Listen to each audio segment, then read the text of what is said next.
Thiruvithamkoor Devaswom board president സ്ഥാനത്തു നിന്നുള്ള A പത്മകുമാറിന്റെ സ്ഥാനചലനം ഉറപ്പായി.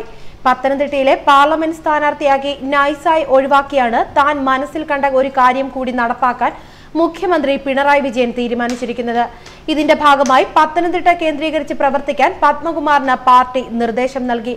പത്മകുമാറിനെ മാറ്റിയേ അടങ്ങുമെന്ന വാശിയിലാണ് മുഖ്യമന്ത്രി. ശബരിമല വിഷയം സർക്കാരിന് ഇത്രയധികം ദോഷമായി ഭവിച്ചത് പത്മകുമാറിന്റെ അഴകൊമ്പൻ നയമാണെന്നാണ് മുഖ്യമന്ത്രിയുടെ നിലപാട്. പാർട്ടിക്കൊപ്പം നിന്ന് ഉറച്ച നിലപാടെടുക്കേണ്ടതിന് പകരം പത്മകുമാർ സർക്കാരിനെ പലവട്ടം സമ്മർദ്ദത്തിലാക്കി.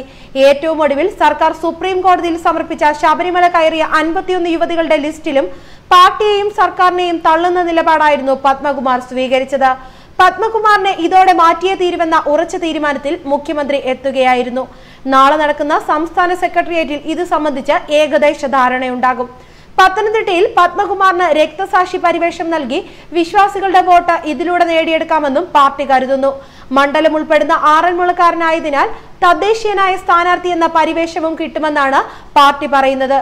അതേസമയം പത്മകുമാർ നിന്നാൽ BJP വോട്ടുകളിൽ ഭിന്നതയുണ്ടാകുമെന്നുമുള്ള വിലയിരുത്തലിലാണ് പാർട്ടി. എന്നാൽ പത്തനംതിട്ട ജില്ലാ സെക്രട്ടേറിയറ്റിൽ നിന്നും വിലക്കുള്ള പത്മകുമാറിനെ ഇവിടെ സ്ഥാനാർത്ഥിയാക്കുന്നതിനോട് ജില്ലാ കമ്മിറ്റിക്ക് വിയോജിപ്പാണുള്ളത്. പാർട്ടി സെക്രട്ടറി കോടിയേരി ബാലകൃഷ്ണനെ ഇക്കാര്യം അവർ അറിയിക്കുകയും ചെയ്തു. എന്നാൽ ആന്റണിക്കെതിരായ ജനവികാരം BJP കൂടുതൽ വോട്ടുകൾ പിടിക്കുന്നതും ഇടതു സ്ഥാനാർത്ഥിക്ക് അനുകൂലമായി വരുമെന്നാണ് പാർട്ടി നിലപാട്. ദേവസ്വം ബോർഡ് പ്രസിഡന്റ് സ്ഥാനത്ത് നിന്ന് മാറ്റുന്നത് രക്തസാക്ഷിത്വ പരിവേഷം പത്മകുമാറിന് കിട്ടുമെന്നുമാണ് വിലയിരുത്തൽ. തന്നെ ദേവസ്വം ബോർഡ് പ്രസിഡന്റ് സ്ഥാനത്ത് നിന്ന് ഒഴിവാക്കാനാണ് ഇങ്ങനെയൊരു നിർദ്ദേശം പാർട്ടി ഇപ്പോൾ കൊണ്ടുവന്നതെന്ന് പത്മകുമാർ അടുപ്പക്കാരോട് പറഞ്ഞു കഴിഞ്ഞു. ന്യൂസ് ഡെസ്ക് മലയാളി വാർത്ത.